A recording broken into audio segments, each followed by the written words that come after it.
In this video, we're going to talk about Baker Hughes. They reported earnings this past week. Solid results with revenue and earnings growth driven by strong performance in the oil field services and equipment segment. The recovery in the oil and gas markets have positively impacted their business. Companies focused on technological innovation and digital solutions have enabled it to improve efficiencies and reduce costs. Now, this is the monthly chart.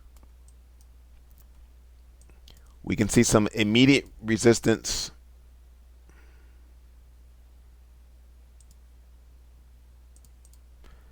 near that $38 level.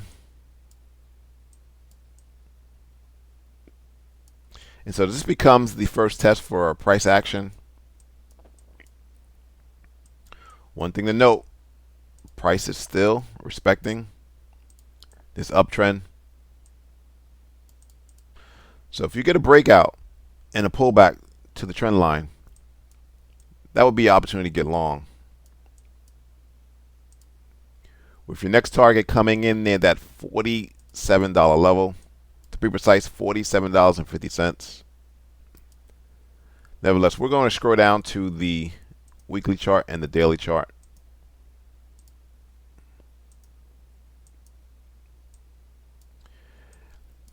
And this was that resistance I was referring to from the monthly chart.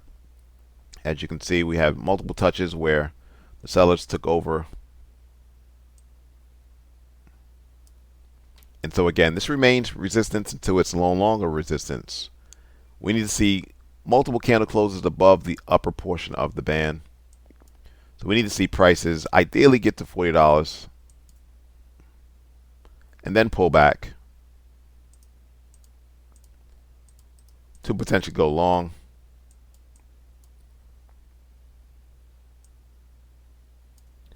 Scrolling down to the daily chart.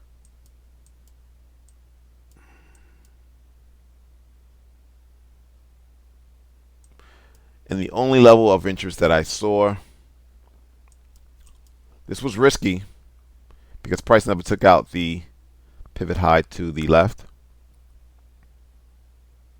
was this gap higher on above average volume, which we'll call daily buyers. But this is not a S setup. Again, prices never took out the pivot high, making this a weak daily buy level, although it did work. But your risk to reward to risk, not the greatest.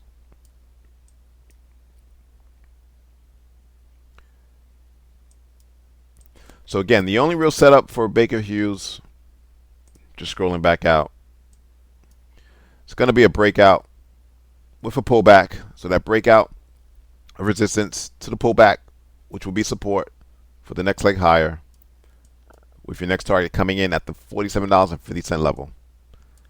Thanks for watching. Subscribe, please. Like the video.